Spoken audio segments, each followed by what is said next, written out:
What's happening? It's your boy T-Rock, and I just jumped off the porch with Dirty Glove Bastard. You heard me? Real G's, we do real things. What you know about it? On that bullshit shit, got them sticks. What? Yes, sir. We right back at it, y'all.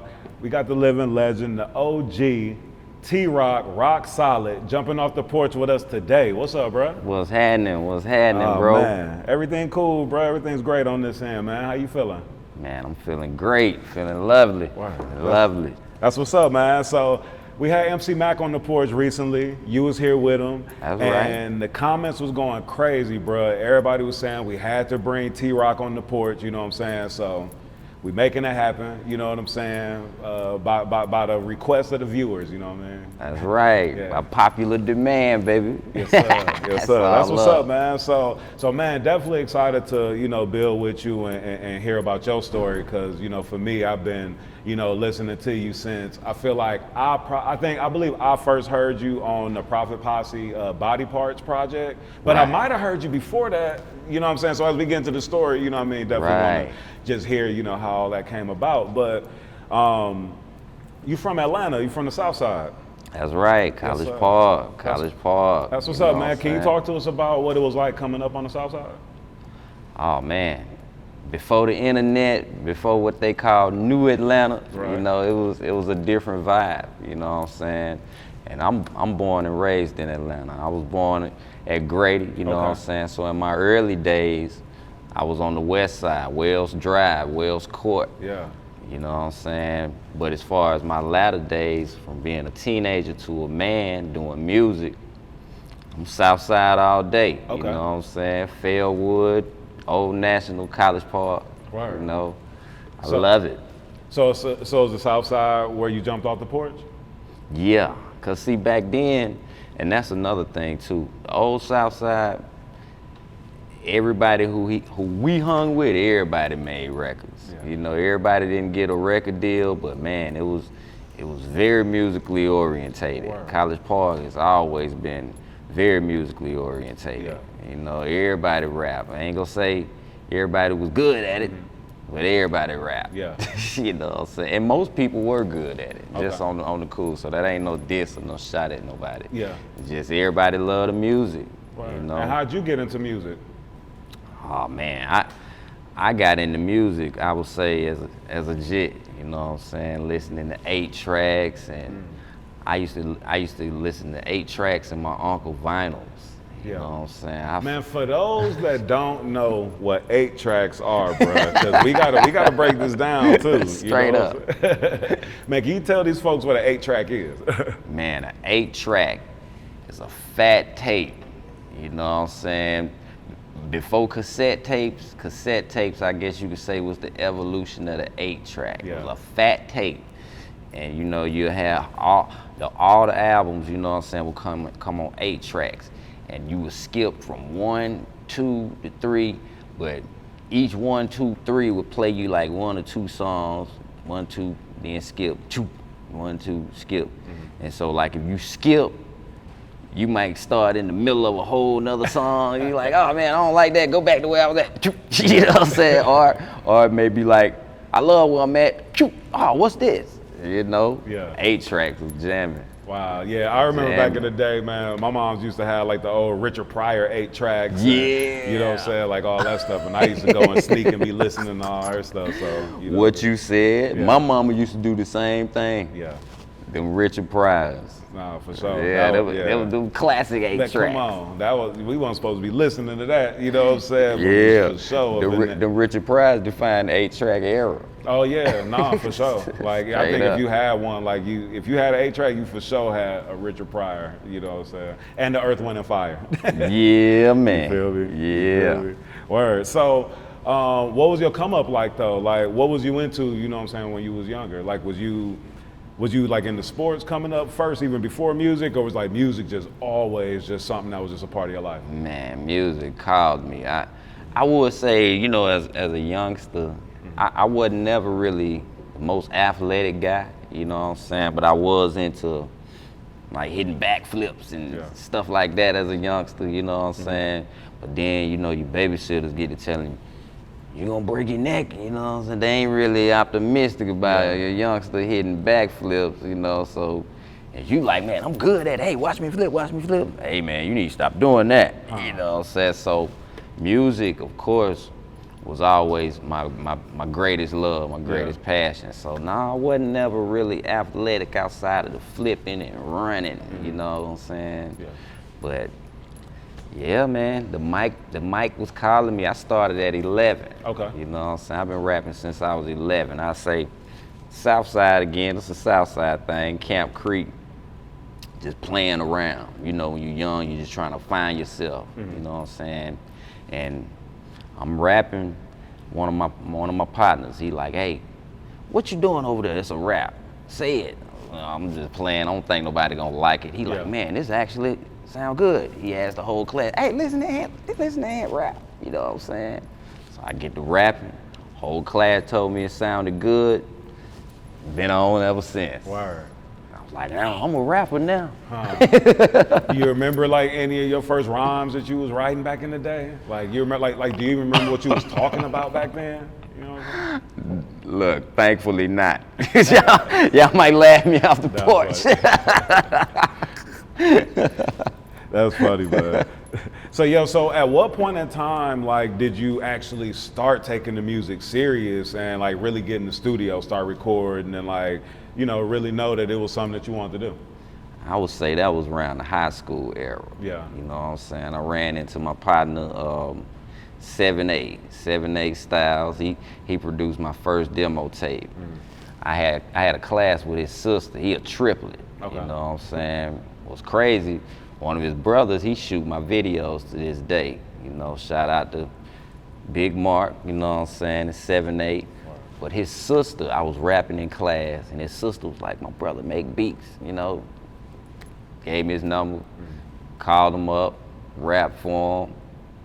He had me in the studio that weekend, you know. That's where I met all the guys. I brought Odd One, you know what I'm saying, one of my side highs from Area 51, brought him through, and we just recorded, and we became what we would call ourselves then. This before D12, the Dirty Dozen.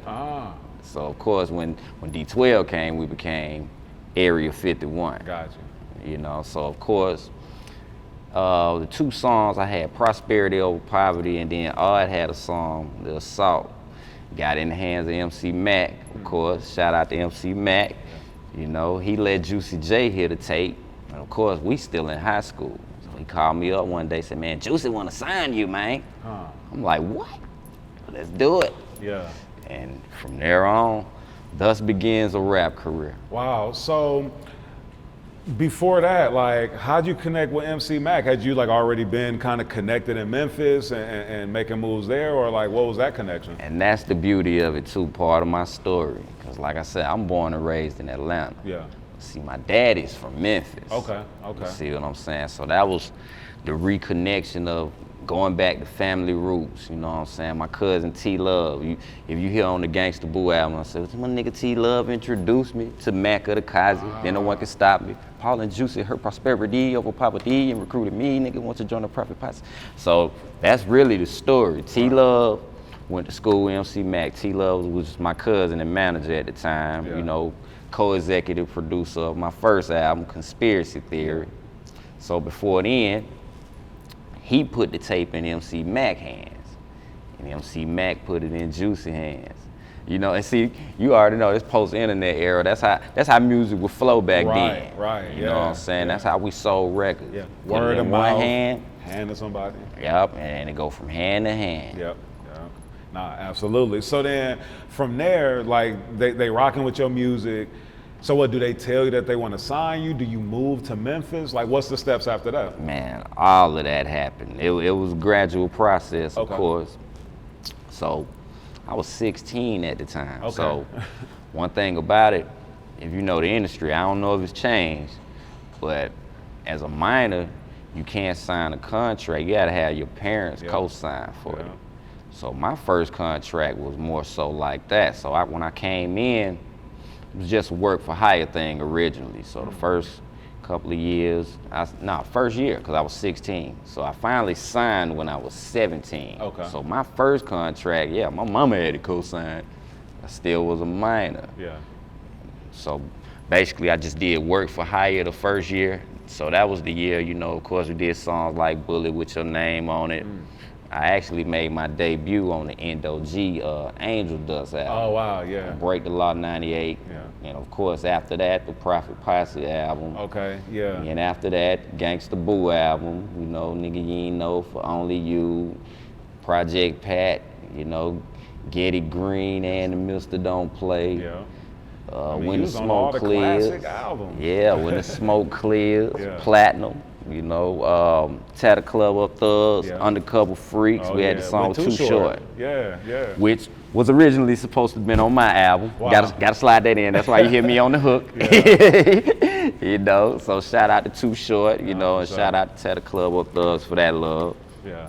Now, I mean, and that was crazy during that time because, I mean, bruh, you were definitely like a standout on these songs. I mean, voice was super distinct, you know what I'm saying? Flow was, you know what I'm saying, very distinct. You really set yourself apart, you know, from the camp, you know, through that time, you know, on all your verses. Off top. I thank you for that, my brother. Yeah, nah. That's what I came to do, you know what I'm saying? The life of the party. Yeah, nah, for sure, for sure. So like, what were the sessions like, man? Like, what was it like? I mean, were you the youngest out of all of them? You know? Yeah. Too? Okay, yeah. so what was that like, man? Like, Definitely, I was the baby. I still remember they used to clown Juicy J used to say, his whole quote was, "Damn, T-Rock, you young, man.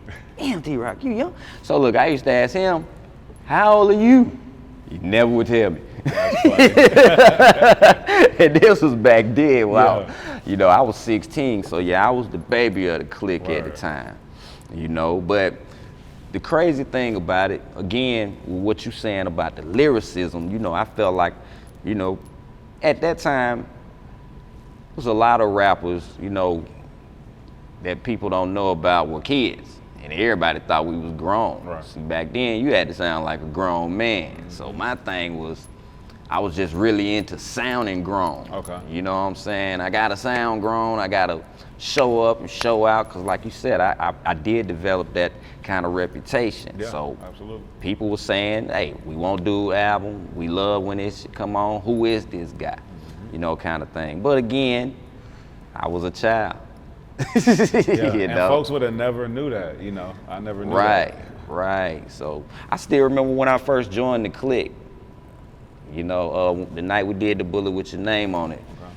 That's the night I met Gangsta Boo. And they was like, "Guess how old he is, Boo?" She was like, "How old?" He was like, 16. She was like, "Yeah, that's right. Start him young." I still remember that. That's what's up, man. Yeah. What memories do you have in the studio? Like, I mean, working with like all these classic artists, man. You got any just, you know, good memories you could share with us? Oh man, tons of memories, all kind of memories. You know, when you talk about, oh man, them nights in the studio back then, cause you gotta realize we was pulling all nighters. Yeah. You know what I'm saying? You start maybe 8 or 9 o'clock, be in the studio to maybe 4 to 6 in the morning. Yeah. You know, so it was just a lot of beautiful sessions, man. You know, everybody coming up with their own styles, you know what I'm saying? Everybody want to do their own thing, try to outshine each other, and of course make a classic, you know? Yeah. So, I mean, oh man, I could go on for days about the memories. Yeah. I will give you this one classical memory. You know, about, years ago, when I first joined the clique, you know, told you I did the Bullet with Your Name on it. That was the first song I actually recorded. That song was actually me and K-Rock. Okay. You hear me solo on it. A lot of people don't know it was K-Rock's song. So the original version, and it wasn't Bullet with Your Name on it at that time, it had a Biggie Smalls sample, which they dropped the Biggie Smalls sample and we did the Bullet with Your Name on it hook. But originally it was his song. I rapped for K-Rock because for some reason when I came to Memphis, MC Mack wasn't around. He gave him the tape, but we get there, he ain't nowhere to be found, so we can't do the walkthrough to the studio. Me and T-Love, we don't know these cats like this. Yeah. You know what I'm saying? So K-Rock, it unfolds like this, because me and K-Rock was actually a group that never came out. We was the Rockefellers. Yeah, so when I originally joined the camp, it was Y'all was supposed to signed be to K-Rock. Rockefeller? Nah, the name of our group was the Rockefellers. Oh, okay. And that's crazy too. That's a whole nother story. Yeah. You know what I'm saying? How that name unfolded. Of course, T-Rock and K-Rock. Right. So K-Rock was already rapping with them. You know what I'm saying? So when he heard me, he was like, man, I want to rap with you. So he actually walked me through the studio. He walked me through the door. You know, I met DJ Paul that day, rapped for him, kicked a couple of verses. So K-Rock was like, put him on my song, which ended up being Bullet With Your Name on it. I did the first verse. He dropped his first verse for me. He had 2 verses. So he let me do the first verse, and he came with the second verse. And of course, you know, with politics, things change, and now you hear me solo on the song. Right. So that's one memory. I can go on. There's plenty of them. Wow. So like, what was the process when you guys were recording? Like, was it like a true structure, like with how y'all was recording each song, or was it like everybody come in, whoever got the most bussin' flows, that's who's going on these songs? For the most part, in the early days, that's how it was, you know, outside of whoever album it was. Whoever album, you know, of course, they the life of the party, they the show, you know, so most of the pressure is on that particular person, or if it's a group, of course, they share that pressure. Yeah. But outside of that, everybody is showcased on the album. So yeah, when you come through, you know, our mission was to deliver our best verses, our best hooks, you know, for whoever album it is. And when you come down, you rapping on that part like it's your album. Yeah. You know what I'm saying? So yeah, it was that level. Right. You know, so every time I came, I ain't care who album it was. Yeah. You know, of course I felt like, I don't mean that in no ugly pompous way, you know, I came to rap. Yeah. You know what I'm saying? And on this part, it's gonna be like it's my album. And see, that was the beauty of it, you know, having the click. And, you know, being able to work with so many versatile artists and great producers, you know, everybody's album was a classic because everybody's album was the group. Right, okay. If it makes sense. Because if you look at the structure of it, you look at Gangsta Boo album, Endo G, the older structures, shoot, Gangsta Boo may have had like, 6, 7 solo songs, but it was her album. So I'm on 2 songs. You know, you got 3 6 Mafia, which is her group, so they on half of the album, almost on some Dog Pound, Outlaws, mobbing type thing. Yeah. You know, same with Project Pat, you know.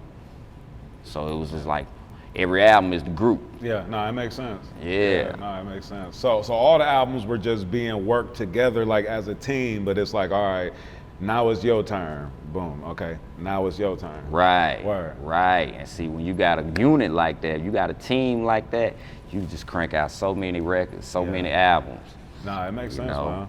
So when you joined the camp, was there somebody that you like naturally connected with or gravitated to that like maybe y'all had more chemistry, recorded more together, anything like that? Definitely. You know, over time, you know, you have, you know, they call circles or cliques or whatever. Me and Gangsta Boo, I used to rap my whole rap folder for Gangsta Boo every day from after school. Got together. That's how I was able to get features on her album. I got 2 features on her album, and I wasn't even signed at that time. You know, so I was, of course, being molded to be signed. You know what I'm saying? And of course, you know, me and K-Rock, we was the Rockefellers, so we had albums wrote together that the world never heard. Wow. Yeah. Wow. Yeah, that would have been crazy too. Of course, you know, with Lord Infamous, after, you know, over time, of course, we did a lot of records together, you know, when we were with, you know, Hypnotized Camp Posse, but we did a plethora of records after he left. And I still remember one day he stepped to me, and this was when we still was in the clique. He was like, T-Rock, man, I ain't never told you this, but I really love your style. I feel we can really kill it together. He gave me his number. He was like, man, I know you smoke a lot of weed. Just call me up, nigga. We'll just smoke weed all day. We'll just rap. We'll just make a whole bunch of songs. Word. Yeah, so which it didn't happen during that time, but of course it happened over time. Yeah. Nah, I can dig it, and that makes sense, man. Because I mean, you got a bunch of collabs with Lord Infamous, and, Right. Yeah, Right. and y'all chemistry seems crazy. Right. We did a lot of groups. You know, we had the Blood Money group. You know, of course, the T-Rock and Lord Infamous, just us two together. Yeah. And I just dropped a new album, Angel of Warfare, and he featured on 2 songs on my most recent project. Yeah, you nah, know, for so sure. Rest in peace, Lord Infamous. Yeah, nah, for real. Still pushing. Man, long live Lord Infamous. And then you just dropped another project where I saw he was on like 8 songs on there. Right, the Body Pile album. Yeah, Body Pile. Yeah. Right, the Body Pile album. Yeah, he is all over that one, ain't he? Yeah, 'cause I was looking at it, I was like, dang, is this a collab album too? But I'm like, nah, it's not. But yeah, he on a lot of Right, it. Though. yeah. Him and Rock Forever, you know, aka C-Rock. Much love to C-Rock, you know, Rock Forever. Yeah. Yeah, so that's another collabo. Yeah, we did a lot of records. Yeah. You know. Word. And so what was it like, you know, being with Hypnotized Camp, 3-6 Mafia? I mean, at this time, like they starting to blow up, really buzzing, and then, you know, you from Atlanta, so like I know everybody in Atlanta, you know, is tripping, you know, seeing you, you know, doing your thing with them. Like, what was that vibe like? Like, was it more haters than people being happy for you, or, you know, what was that like? What was that feeling like? Man, by the grace of God, it was far more love than hate. Word, that's what's up. You know what I'm saying? A beautiful thing. Far more love than hate. And again, this is post-internet. Yeah. So what I used to get a lot, and still do, you know, but of course, your face, you see your favorite artist more as opposed to back then. See, one of the beauties of when I first came out, the voice, like how you was saying, the voice. So I would be around people, and everybody know my voice on a record, Yeah. but they don't know my face. Right. So a lot of times when I would float around, you know, I had a Hypnotized Mind chain back then, you know, that I used to wear on the same necklace, 133 diamonds. So of course they would see that, like, okay, maybe it is T-Rock. But most people, they wouldn't believe it was me. You ain't T-Rock. You ain't T-Rock. You know what I'm saying? Yeah. Of course, because nobody saw my face. So Yeah. of course, if I rap, damn, he is T-Rock. Right, So right. it was almost like a Superman Clark Kent type of effect. Yeah. You know, it was a beautiful thing. Of course, because it wasn't no, you know, because it Right, wasn't no right. internet. Right. You know what I'm saying? You know, and then it's crazy too, bro, because your rap voice is different from your regular speaking voice. From how I talk. Yeah, so if somebody just heard you talking, they might not know that it's you until they hear you really get into that mode. You know? Right. So I used to get that a lot. You know what I'm saying? But it was a beautiful thing. And of course, sometimes I would just say, play my record. Yeah. And man, that ain't you. And of course, get to buzzing it. Oh, damn, it is you. Yeah. So I got a lot more love than hate. You know? Word. No, that's what's up, man. And then too, I mean, of course, you know, before like all the, this was all in the same time. Like Freaknik was going on down here in Atlanta, like while the buzz was going on and while Right. everything was happening. Man, what was that like? Oh man, I still remember. Yeah, 98 Freaknik, we all were together. You know, 3-6 Mafia, I was with them rocking Birthday Bash. Yeah. You know, so we rocked Birthday Bash. We did a show, had the tour bus floating, you know what I'm saying, doing our thing in the Atlanta streets. Yeah. My brother Grip, shout out to Grip in the quarter, he was over there with me, you Right. know what I'm saying? That was the year DJ Paul told me, yeah, we're gonna put this Hypnotized Mind medallion around your neck.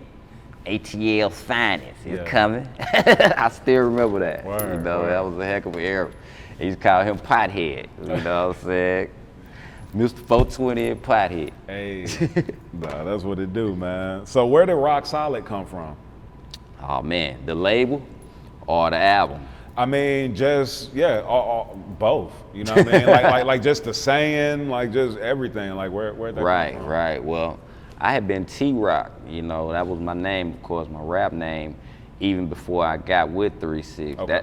That was the irony because they already had a K-Rock, but before that, I was already T-Rock, You know, my aunt gave me the T-Rock name. Cause I'll tell you this, when I was first, hearing all y'all, like I thought in the beginning that you were a part of the Killer Clan. You know what I'm saying? Cause K-Rock was in the group early, or when they started out, and so I always thought that you was a part of that group, but then realized that you was a solo artist on your own. But right. Cause see, well, it had been speculations about that, and of course, I got songs with the Kazi, with the Killer Clan Kazi. Yeah.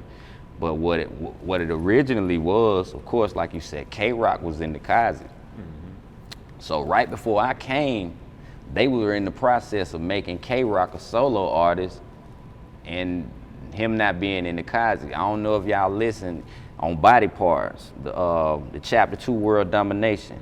K-Rock, he the last one on the album. He said on the song, he said, "Kick me out the Killer Clan, but K-Rock something solo. Give me the fucking mic, profit posse my nigga. Give me the 40 Glock, quick the triggers." So like basically, they didn't kick him out the group, but they was in the process of making him a solo artist. So when I came, he was like, "Look, I want to rap with T-Rock."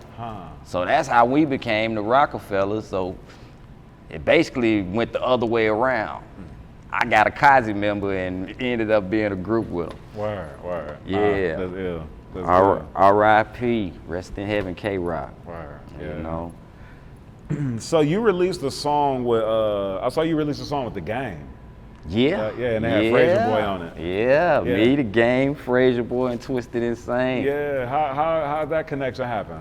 Man, shout out to Maceo, you know what I'm saying? Maceo, who used to produce for Tommy Wright. I don't know if y'all remember, what was the name of the group? The Manson Family. He had a group called the Manson Family years ago. That's what Rock Forever was in that group. C-Rock, Maceo had produced a lot of the stuff. And Tommy Wright had a song years ago, because see, he produced a lot of Tommy Wright music. You know, Maceo come from that era. They had a song years ago, "Hell No, We Won't Go, Hell No, We Won't Go," with C9 on it. That's one of Maceo tracks. But Maceo actually put together The Game Connect. He had the track. Of course, he had me and Fraser on the record, Twisted Insane. Reached out to The Game. The rest is history. Yeah, word. You know what I'm saying? Yeah, The Game, man, he be coming through with them lyrics, man. For Yeah, real. he one of my favorite artists. Shout out to The Game. I like lyrical cats. Yeah, and that's what I thought was dope about it, was the fact that somebody like you, who's very lyrical, like, doing something with The Game. I was hype about that, because I was like, man, I wanted these cats like really meet, and was Game able to really appreciate, you know what I'm saying, like what y'all do, you know? Right. So, yeah, man. It's a beautiful thing to work with legends, man. Yeah, legends in the making. Man.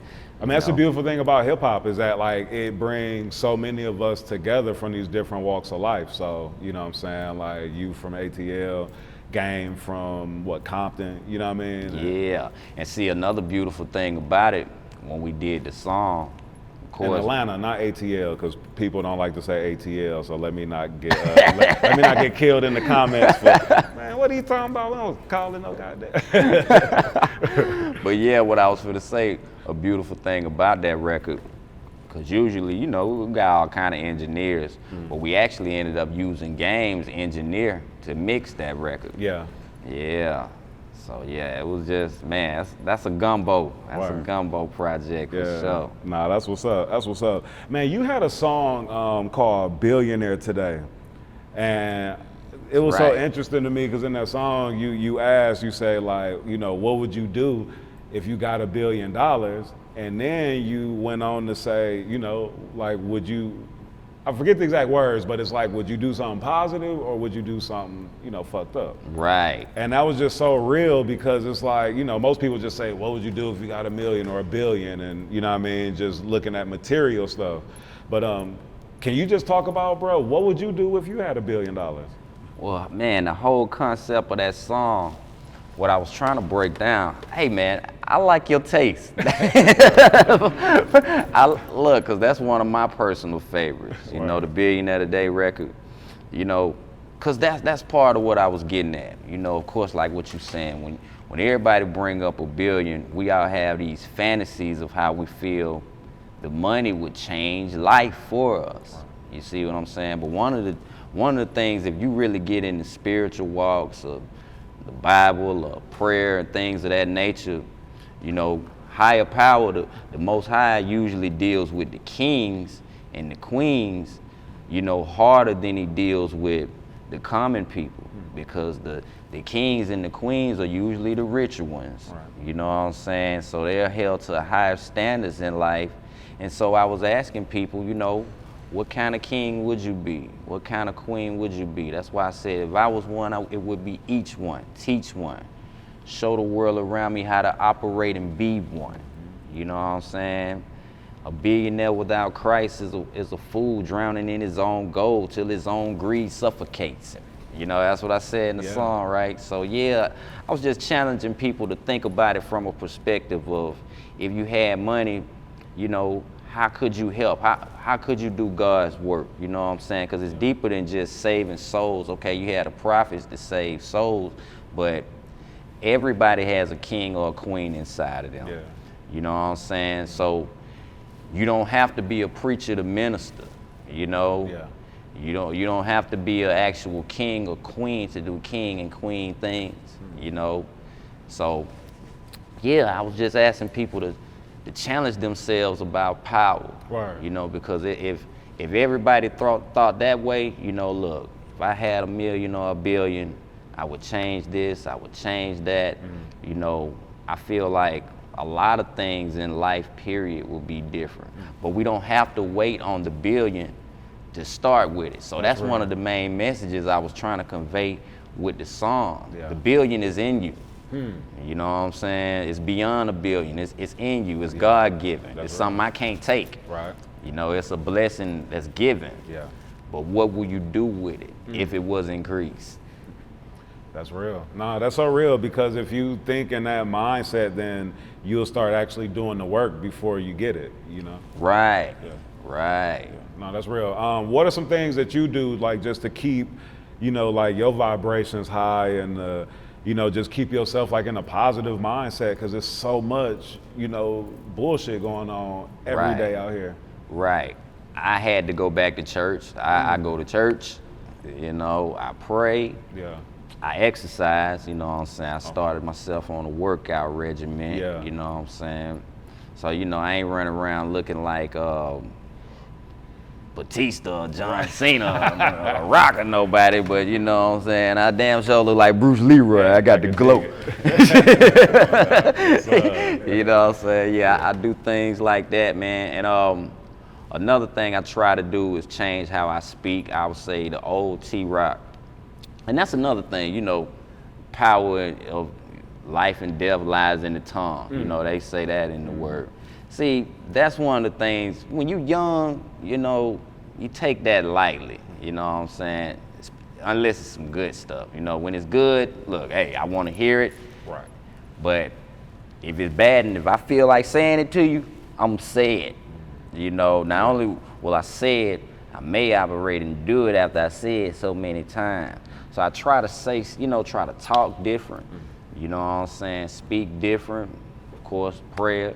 Look, I hate to sound like Hulk Hogan, the prayers and the vitamins. Hey, come on. That's real, though. Come on, that's real. You know, because when you tap into that lifestyle, like, you do realize that every little piece of the work that you do and that you put in does matter. You know? It does matter. Yeah, because, you know, I feel like we all had those days, right, where today I'm going. Yeah.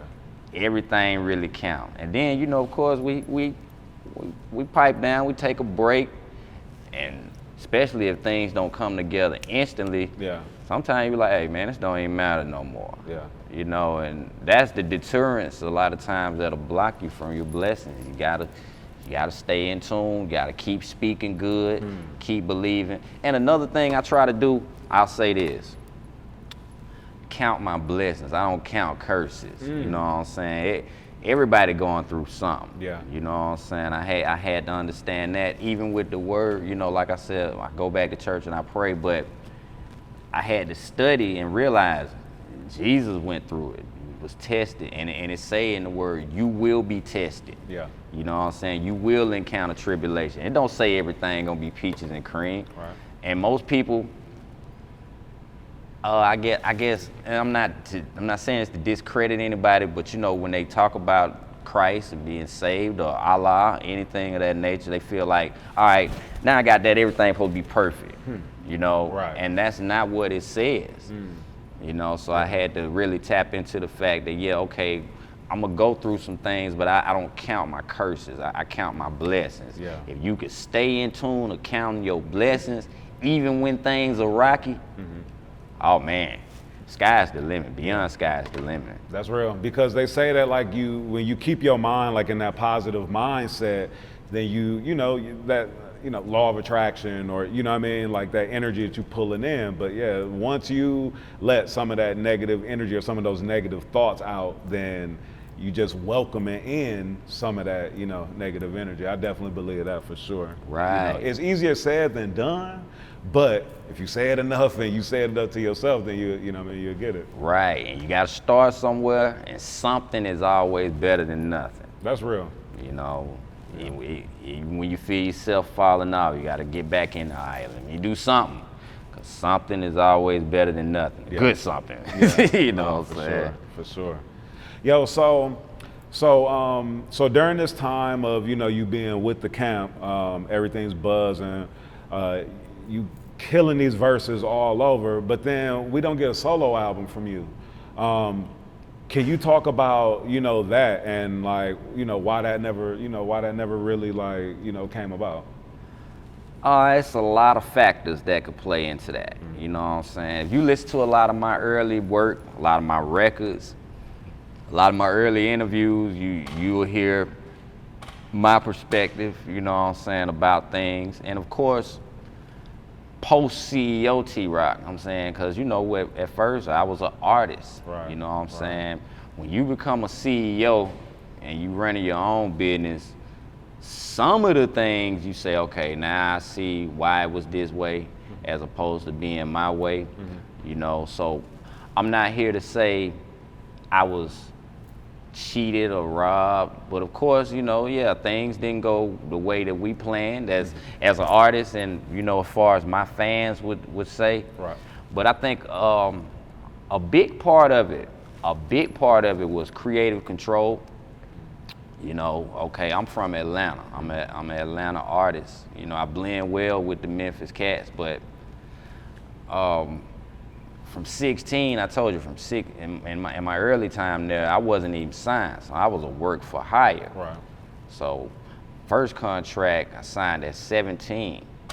So once I signed, they started telling me to rap different. You know, at first, anything I do, whatever I say was gold. Yeah. You know what I'm saying? Touch gold. Whatever I wanted to rap, they was using, and it was good. Right. After I signed, one day, yeah, things changed, and they started telling me, I don't like this, rap this way, rap that way. And my whole thing, okay, as an artist, because I was really big on styles. You know, I wanted to convey all kind of styles, but I was big on being lyrical. You know, so I felt like they was trying to water my style down and turn me into, I guess, another rapper with the Memphis flow. Got you. And I don't mean that in a disrespectful way, but I had all kind of styles. And my thing was, why didn't you do this when, you know, During that development stage. during the or that- development stage? Why do you wait till I'm signed like you changing my style? And I didn't understand that, you know what I'm saying? So that was one factor.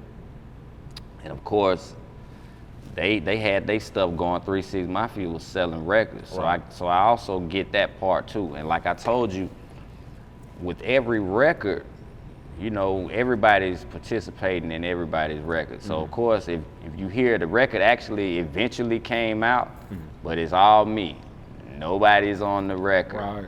You know, so you have days like that. You know, I'm coming in. Cause see, a lot of the early records, and again, I'm not saying this on a disrespectful way. I'm just saying how hits were made. You dealing with the Endo G's, Gangsta Boo, Project Pat. You listen, most of the hooks were done by other artists, and most of the artists would come through. You handle your raps, you got a song. You may have a guy come through, rap on your song, and then the other part of the album, you know, you get your solo thing going. You know, so I didn't really receive that kind of love during my record.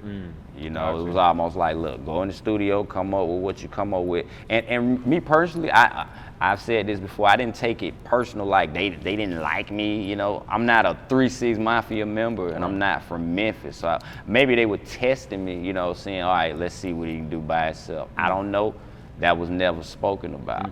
But they did pull me to the side one day, and I'm like, you know, what's going on? Because I'm trying to figure out what's, one minute y'all loving what I do, the next minute is like, look, we want to change you. So they did say this off record, you know, look, we know you from Atlanta, but we're a Memphis-based label.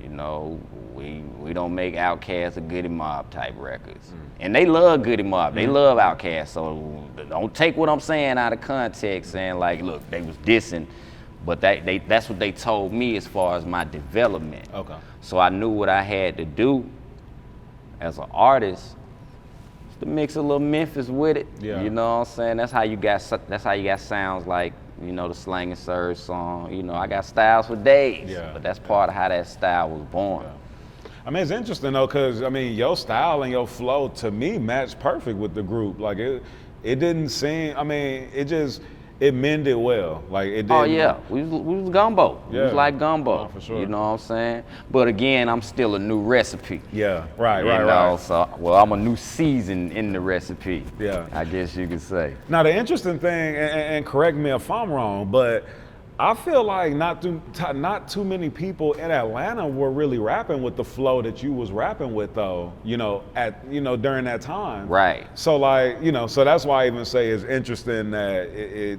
to them it seemed like a different feel because it wasn't even common Atlanta rap. Right. So. Right. Yeah. It wasn't common Atlanta rap. I got a lot of love, you know, which still do. I get love down south. But you know, a lot of people thought I was a Midwest artist, West Coast artist. I get love all over, you know what I'm saying? Just being versatile. And see, that was another thing I wanted to bring to the table. Of course, I loved when we did the Rap City thing with me and Lil Chat. Shout out to Lil Chat when we got to rock Rap City. Yeah. Because I wanted to show them that the South can go. You know, we can rap. You know, we make party records. You know what I'm saying, on a level that nobody can imagine. Nobody can party like the South. Yeah. But we can rap too. Right. You know, so that was one of my biggest pet peeves, the South can go. Because I was there when Project Pat did the first Rap City. Okay. A lot of people don't know, when he did his first Rap City solo, I was there. And they wouldn't let me rap. And Juicy J got mad as hell. And he was like, well, you gonna rap this time. That's why if you peep on the Rap City, before they go to commercial, he say T-Rock gonna rap. He don't say T-Rock and Lil Chat gonna rap. That's no disrespect, but just look back at it. He say T-Rock gonna rap. Cause he remembered that. He told me he was gonna get back. He was gonna make sure. Yep. Word. Can you talk about like some of your collaborations with Pastor Troy? Cause man, y'all chemistry was retarded. And yeah, we got a lot of records together. A lot of people don't know about. Oh, word, yeah. Yeah, it ain't just Big Mouth, Big Talk, man. We probably got about 5 records together. That Big Mouth, Big Talk is like one of my favorite songs, chopped and screwed too. Like, yeah, that song is so classic, screwed. It ain't even funny. Classic. It was amazing making that record too, because. Yeah, what was that process? Look, I'll tell you, like, all right. They had an in-store. I want to say it was, I think it was Tedder Club Up Thugs in-store, you know, when the album first came out. And Pastor Troy showed up. Of course, these are high school days. I had to be every bit of 17, 18 at the time. Right. Troy just dropped the We Ready record, you know what I'm saying? So I was telling them, because he came to the in-store. And of course, you know, he used to give out a lot of records, but he sold a lot of records. So I was telling not Pastor Troy, I'm telling Project Pat at Pastor Troy. I'm like, man, dude hard in the motherfucker. You know what I'm saying? Dude hard. Y'all need to get dude on something. So next thing you know, we working on the Hypnotized Camp record. One day I pull up to the studio, I'm hearing Pastor Troy on a song. Oh, wow. Like as I'm pulling up, they in the car playing it as I'm pulling up to the studio. I'm like, man, that's hard. Like, that's for us? He's like, yeah. I'm like, dang, y'all actually went and got Pastor Troy on a song. So I'm just like excited that they got him on the record. Yeah. And he turned around and said, you know you're gonna rap on it, right? I'm like, oh shit. And the rest is history. I thought they would jive me. You ain't gonna let me rap on the record. Right. Pulled up the record. The rest is history. I mean, that's so cold too, like for them, you know, doing that, you know, knowing you from Georgia and from Georgia, you know what I mean, just connecting the dots with that, like that's, Yeah, you know, that's hard. it was a beautiful thing. Yeah. I'm glad they pulled the trigger on that, man. Word, you know? word. And then I would run into Troy, still at the store I go to this day. I still remember when it first came out. You're like, T-Rock, I heard you party. You killed it, dude. You killed it. You know, so that was love for him to reciprocate it, you know, and say, look, I love how we sound together. Yeah. You know, that was a blessing. Yeah, man. Nah, Yeah. You and PT Cruiser, man. Y'all got some joints, man. Yeah. Yeah, nah, for sure. And then I mean, all right, this year alone, you dropped about 3 or 4 projects? 4 albums. 4 albums this year. And look, this me in slow motion. Right, because you have an extensive catalog, and I was reading somewhere where, like, you surpassed, like, what is it, like, is it James Brown and, like, Gucci Mane or something like that? Right. I'm up there. Like, don't have as many albums as you or something like that? Right.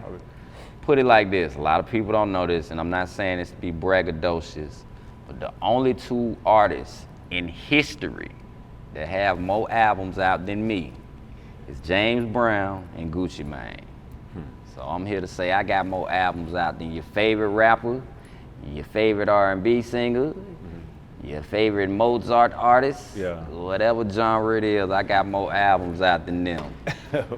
Yeah, and look, again, this is me in slow motion. I dropped 4 albums this year. You know, I got the Body Power album with Lord Infamous and Rock Forever. We just dropped the Angel of Warfare album, you know, featuring Lord Infamous, and shout out to Harass the Don, he on the album. Of course, the I Grind, I Hustle 2 album, that's a double album, the deluxe edition we just dropped.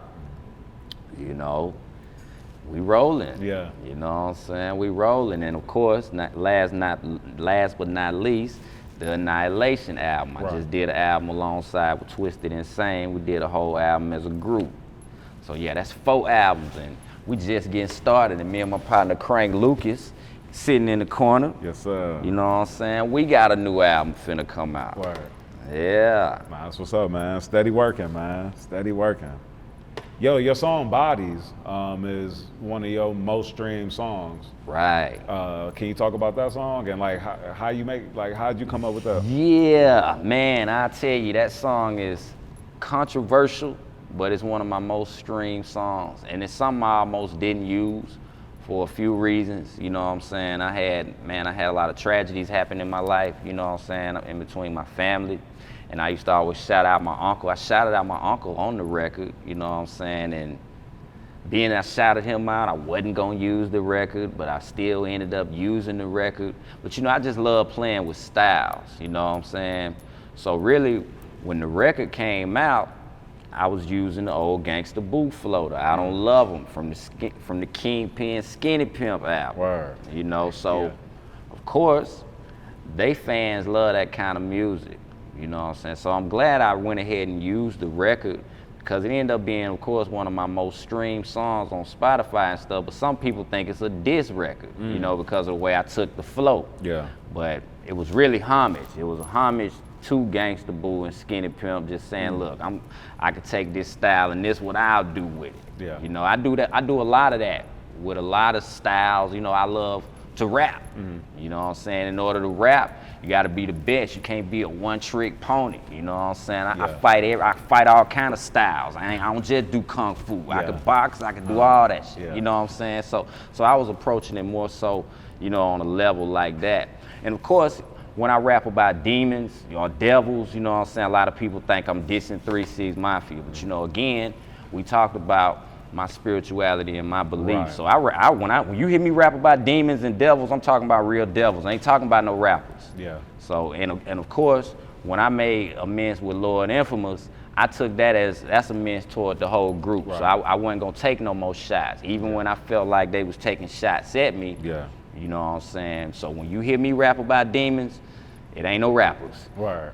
You know, so yeah, bodies, man. Just big shout out and big homage to Gangsta Boo. Word. You know? And speaking of Gangsta Boo, there's a funny story about like how you lost your virginity as a teen, and like she had something to do with it, or was involved? Yeah, man. Yeah, all right, look, I'll break it down like this. Shout out to E Gutter, Eric Mitchell. That's her brother. That's her little brother. You'll hear her say it on a lot of songs.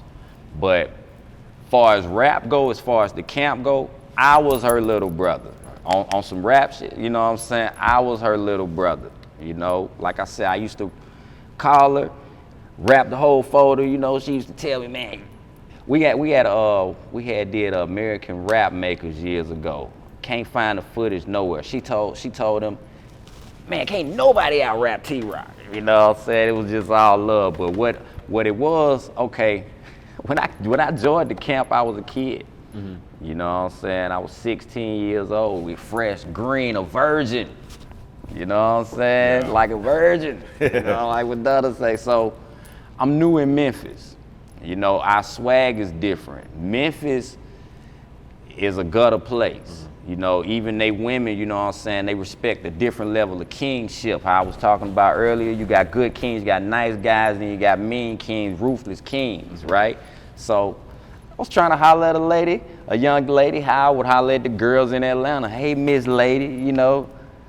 She just kept walking. Hey, Miss Lady, I can't get no time. So I'm like, well, fuck you, bitch.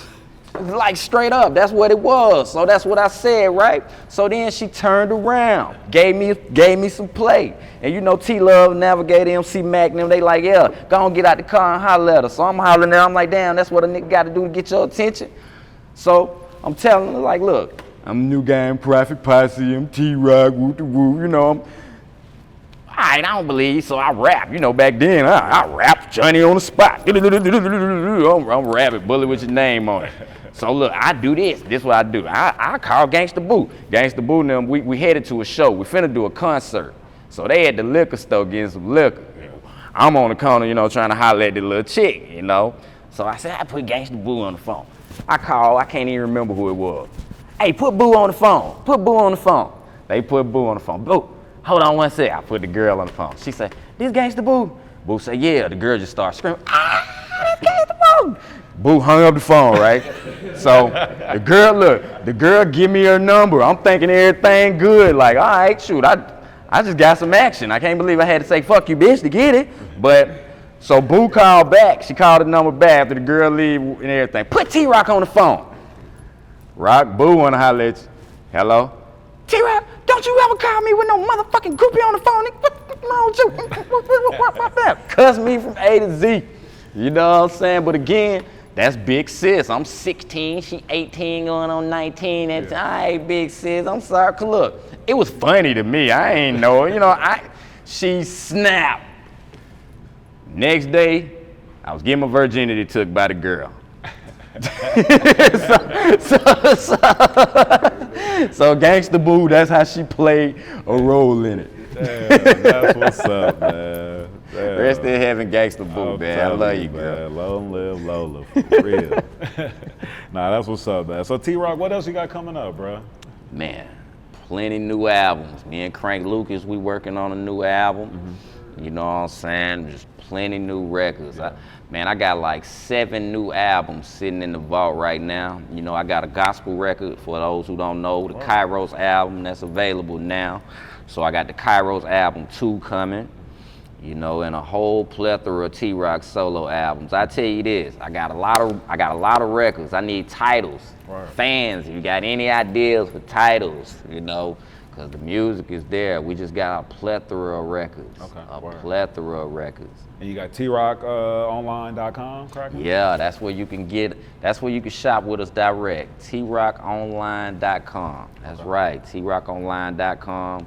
You know, you can follow me on the IG. What's that? TRock4251. You know, and definitely subscribe to the YouTube channel. Just type in T-Rock, official T-Rock YouTube channel. It's there, man. Yes, sir. Yes, sir. And you got any shout outs or any, words you want to leave the people with? Man, big shout out to MC Mack one more time, you know what I'm saying? Boss Game, Rock Solid Music's finest, Dog Caper, you know what I'm saying? Man, definitely my crew, you know what I'm saying? Crank Lucas, the lovely Keita Boo, Queen of the South, gorgeous, you know what I'm saying? My brother in the back, on deck, you know what I'm saying? D-Rock, you know, so, man, just thank you, man. Yes, it's sir. a pleasure. That's what's up, man. Nah, I appreciate you pulling up, man, jumping off the porch with us. Off top. Yes. Real G's, we do real things. What you know about it? On that